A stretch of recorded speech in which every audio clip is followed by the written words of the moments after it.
Economia na pauta do Jornal da Fã. Luiz Felipe Libório aqui ao meu lado. Nosso entrevistado a partir de agora. Jornal da Fã. Entrevista. Economia. Meu caro Luiz Felipe Libório, muito bom dia. Bem-vindo mais uma vez aos nossos estúdios. Bom dia, Narciso Machado. Bom dia a todos os ouvintes do Jornal da Fã. Sempre um prazer participar desse programa. Olha, esta semana eu recebi um áudio de um ouvinte, no início da semana mais ou menos, e prometi o comentário pro dia seguinte, acabei me enrolando na pauta e acabei não fazendo o comentário. Não é, seu Jason, tô devendo, mas vou pagar agora. Dei uma de esperto e trouxe um especialista para falar sobre o assunto. Vamos ouvir o que é que ele diz. Bom dia, Narciso Machado, bom dia seus ouvintes e a todos seus repórteres. Narciso, você como um dos grandes radialistas do estado de Sergipe, eu sou da época de Silva Lima, Informativo Cisano, de Reinaldo Moura, Jogo Aberto, e você para mim é um dos grandes radialistas. O meu nome é Jason. Eu gostaria que você me fizesse uma análise aí, porque a gasolina subia porque o dólar subia, o dólar baixou, a gasolina não baixou, a energia só por falta d'água, agora tem água e ela não baixa. Me explica aí, meu filho, você que é um cara inteligente, um abraço. Eu trouxe outro mais inteligente do que eu, Luiz Felipe Libório, meu amigo. O que é que a inflação tem a ver com essa situação? Os preços acabam aumentando, mas não caem na mesma proporção. Então, vamos lá. Para a gente começar esse papo aqui sobre inflação, primeiro eu acho que é importante a gente falar o que é inflação. Perfeito. Né? Inflação é o aumento geral dos preços. O que é isso? Você pega R$500, vai no supermercado hoje, aí você vai comprar lá 10 produtos, certo? Se você voltar nesse mesmo supermercado com os mesmos R$500 para comprar esses mesmos 10 produtos, muito provavelmente você não vai conseguir comprar. Por quê? Porque os preços aumentaram. Né? Então, a inflação é o aumento geral dos preços. Né? E a inflação no Brasil é medida, né, por alguns índices. Então, a inflação oficial é o IPCA, que é o Índice de Preço ao Consumidor Amplo, que é medido pelo IBGE, medido todo mês, né? E também ele é divulgado de forma mensal. E dentro desse índice, você tem a cesta de produtos que compõem esse índice. Então, entra gasolina, saúde, transporte. Então, entra os produtos que a maioria dos brasileiros consomem, né? E aí, esse índice, só para vocês terem uma noção, nos últimos 12 meses, né, no último ano, esse índice está em 10,54%. Então, o que é que isso quer dizer? Quer dizer que os preços aumentaram 10,54% em média. Né? Lógico, teve preço que aumentou muito mais, teve preço que aumentou muito menos, mas para se ter uma base, né, esse índice ele mede o cesta e a cesta de produtos, então cada produto tem um peso diferente, né? O produto que é mais consumido, ele tem um peso maior, o produto que é menos consumido, ele tem um peso menor. Então, mas a média, a inflação oficial do Brasil, hoje ela está em 10,54, né? Aí você pega a inflação, por exemplo, do reajuste de aluguel, que é o IGPM, que é um outro índice de inflação também, com outros produtos, que é medido pela FGV, que já não é pelo IBGE, é pela FGV, né? Esse índice hoje, ele está em 12 meses 14,77. Então, ou seja, se você vai reajustar o seu aluguel hoje... Bom para quem vive de aluguel, ruim para quem paga o aluguel. Você vai reajustar o aluguel hoje, o seu aluguel, muito provavelmente o dono do imóvel vai reajustar pelo IGPM lá, que vai reajustar 14,77%, né? Então, inflação é isso, tá? E são os índices mais usados hoje, o IPCA e o IGPM. Para eu responder essa pergunta do Jason aí, do ouvinte, cada produto tem o seu componente ali de custo e tem o porquê aumentou, né? Falando da gasolina, a gasolina aumentou muito por conta do preço do dólar, muito por conta do preço do barril de petróleo também, né? Porque a Petrobras, ela faz a extração do petróleo, mas também tem depois todo o refinamento até chegar na bomba de combustível, né? Então isso tem um custo, tem imposto também que os governos cobram, tem um custo de transporte, enfim, tem toda a cadeia de custo para formar o preço na bomba, né? Então, se um preço de um produto, de um custo aumenta, muito provavelmente o empresário vai repassar esse preço para o consumidor, né? E isso acaba gerando a inflação. Por quê? Porque é o aumento geral dos preços, né? Só que, e até uma coisa interessante também que eu percebo, né, que os preços só aumentam, os preços não diminuem, né? Essa é a percepção geral da sociedade. Os preços só aumentam, os preços não diminuem. E isso acontece muito porque o empresário aumenta, o consumidor se acostuma a pagar, e aí o custo diminui e o empresário diz, pô, agora é hora de eu lucrar um pouquinho mais, né? Porque nem todos os empresários repassam 100% do aumento do custo. Então eu conheço empresário que ele segura ainda um tempo aquele repasse, né, para não aumentar, para não onerar no custo do consumidor.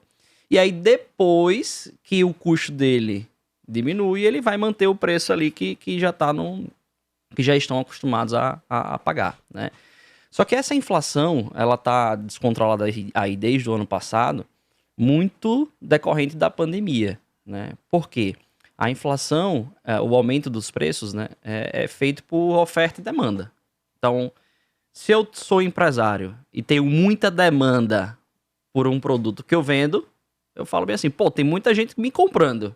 Então, se tem muita gente me comprando, deixa eu aumentar aqui um pouquinho o preço, né? Para eu ganhar um pouco mais. A gente vive no capitalismo. Então, Perfeito. Isso não tem o que se questionar. O que questionar. Né?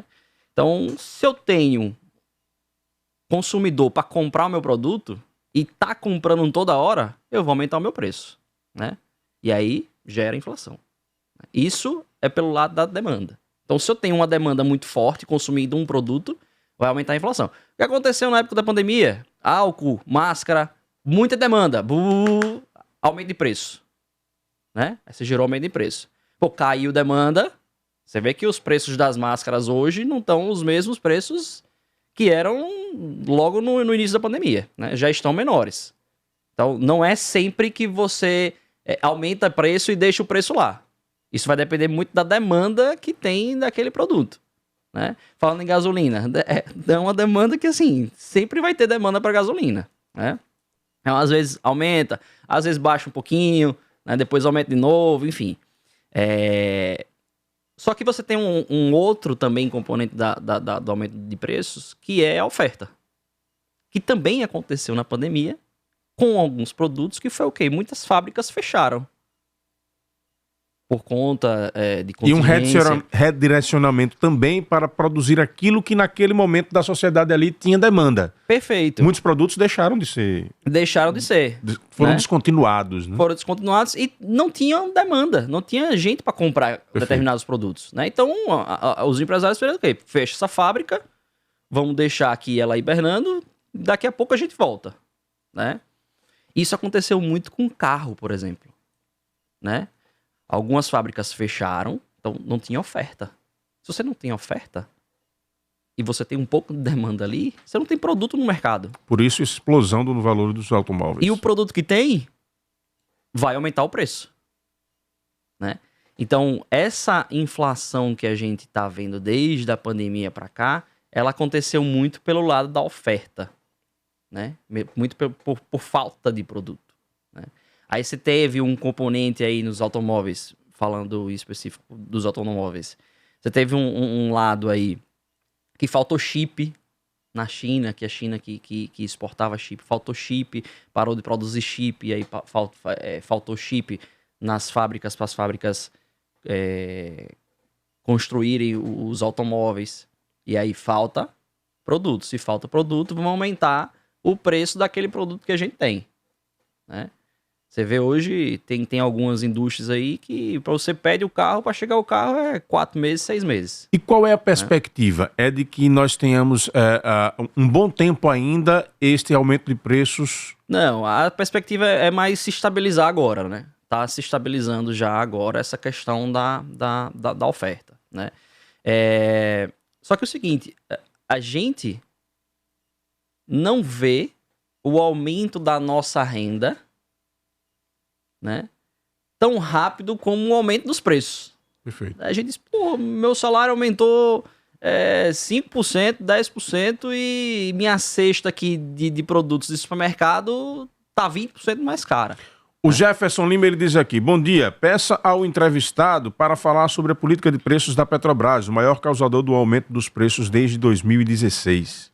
Eu não quero entrar nesse assunto, porque é um assunto mais político, então eu prefiro ficar de fora, né? Tem especialistas somente nessa questão de política de preços da Petrobras, então prefiro me abster e falar mais do contexto geral, né? Dentro desse quesito de aumento de preço, nós temos também a questão dos alimentos. O Sim. quanto que a importação está impactando no preço dos alimentos que a gente compra aqui no Brasil? Então, o Brasil hoje, ele produz muita commodity, né? O Brasil hoje é um grande produtor de commodities. Só que o Brasil ainda importa muita coisa, importa muito fertilizante, importa muito porque o Brasil não é autossuficiente com o que ele produz, então precisa importar também.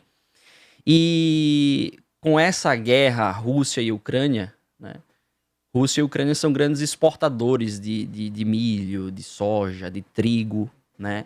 E o Brasil é comprador desses países. Então, com essa guerra, fez com que também os preços de alguns alimentos aumentassem também, muito por conta disso. Por fertilizante, por exemplo. O Brasil importa fertilizante da Rússia e da Ucrânia. Pô, não tem fertilizante para importar, tem que fazer o quê? Vai faltar lá do lado da oferta. Então, o preço, o produto que tem vai sofrer um aumento, né? Boi. Pô, o Brasil é um grande exportador de boi, né? Com dólar alto, o empresário prefere exportar do que deixar no mercado interno. Então, eu vou exportar porque eu vou ganhar mais, vai faltar no mercado interno, falta oferta, então faz com que o preço aumente. Então, você tem uma série de quesitos para esses aumentos de preço, né? O que eu quero deixar claro aqui para o consumidor. Tem coisas que a gente não consegue controlar. Principalmente esses aumentos de preço de coisas que a gente precisa consumir no nosso dia a dia, né? O que eu quero que vocês prestem atenção os preços estão aumentando. Então, eu tenho que buscar alguma forma também da minha renda também aumentar, né? Como é que eu posso fazer isso, né?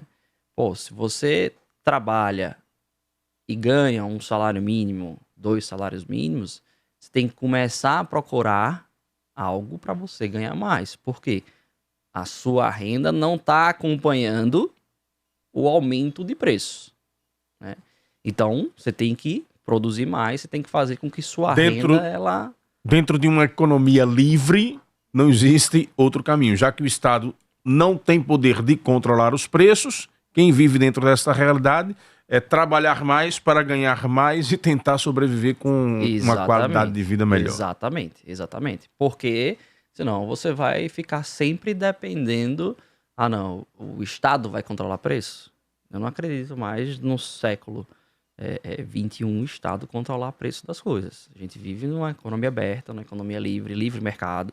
Então, o empresário ele coloca o preço que ele quiser, né? Então, a gente vai ter que fazer se mexer, né? E não ficar dependendo, vou esperar o governo. Não vai acontecer isso. Então, a gente tem que buscar mesmo uma alternativa para esse aumento de preço, né? Ah, Felipe, parece ser fácil falar isso, né? Mas não é fácil. E daí puxa um outro debate, que claro você está abordando de forma muito técnica, mas que eu acho que vai permear também esse ano de 2022, que é um pouco sobre essa visão daquilo que é o limite de atuação do Estado, né?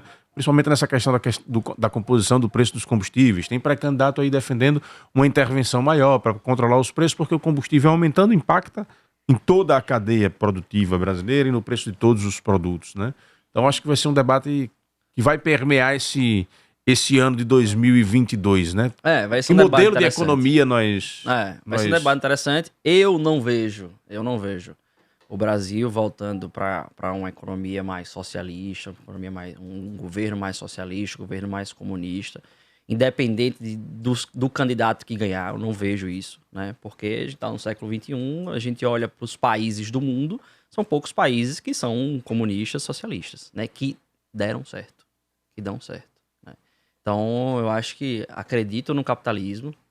Eu acho que o capitalismo faz com que a sociedade evolua, que esse livre mercado também faz com que a sociedade cresça, né? E o capitalismo é interessante porque só depende de você. Então, se você quiser fazer, você vai fazer, né? Se você não quiser fazer, você vai ficar dependente do Estado ali, né? E quando você vê hoje os estados crescendo, e aí você entra numa outra discussão, que é contas públicas, você vê os estados inchados, endividados, muitas vezes sem conseguir pagar as suas contas, e ainda você ter esse custo para o Estado de controlar preço, de, enfim, de estatizar as coisas, enfim, eu não acredito nesse tipo de discurso. O papo aqui é economia e o impacto da inflação no nosso dia a dia. A Tudotec Distribuidora está realizando a maior feira do Nordeste em segmentos de segurança eletrônica, controle de acesso, provedores, energia solar, casa inteligente e muito mais. Para você que quer abrir um novo negócio, para você que quer conhecer as novidades do mercado, não perca essa oportunidade. Dia 12 de abril, terça-feira, das 13 às 18 horas, no Sesc Atalaia. Inscrições gratuitas. Maiores informações, 3212-0900. Realização, Tudotec e Intelbras.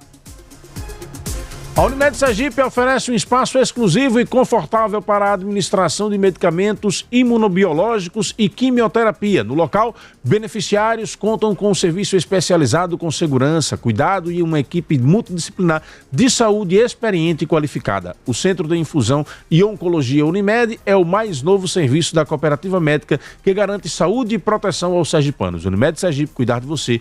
Esse é o plano. Magna Santana tem uma pergunta. À vontade, Magna. Obrigada, Narciso.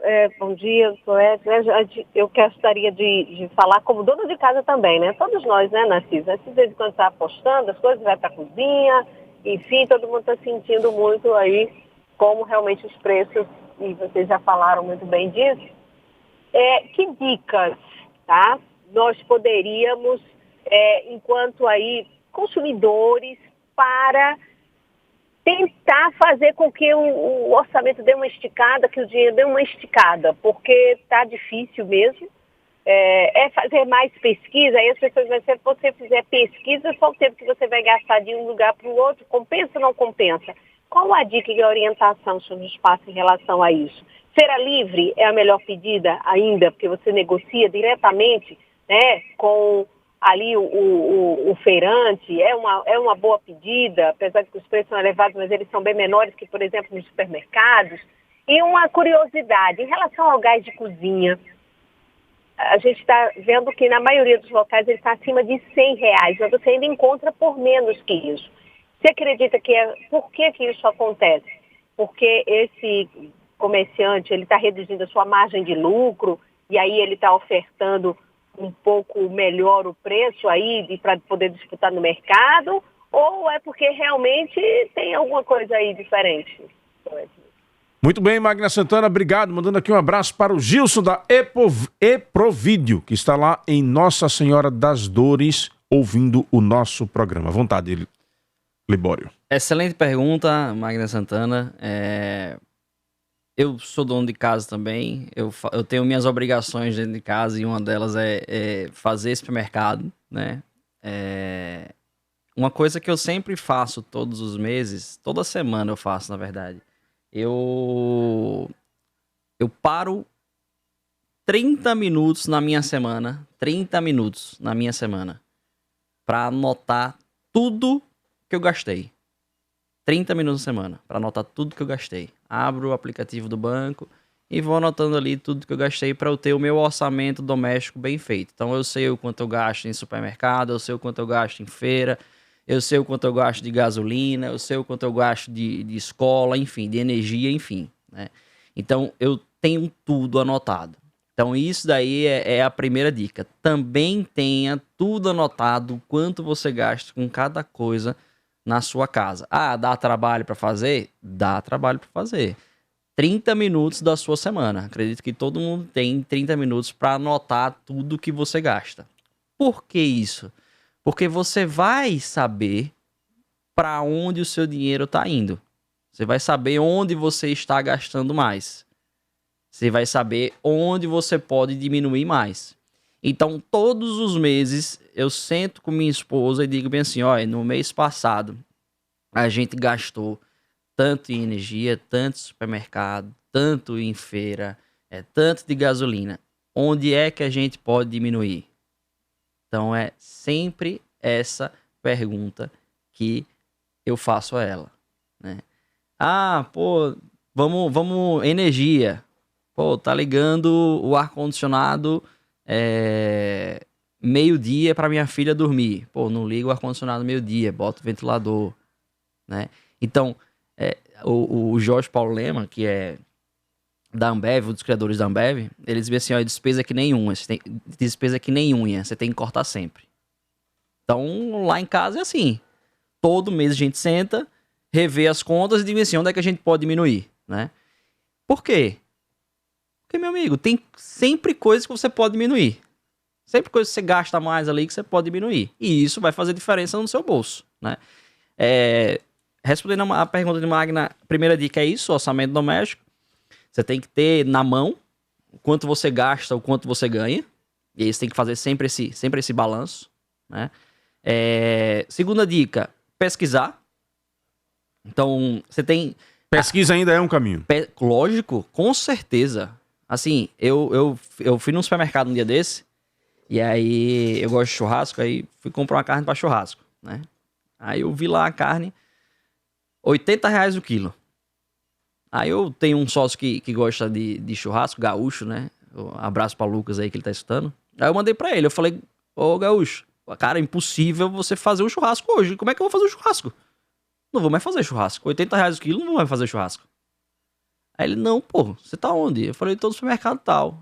Ele, bicho, atravessa a rua aí, tá de R$50 aqui. Aí veja.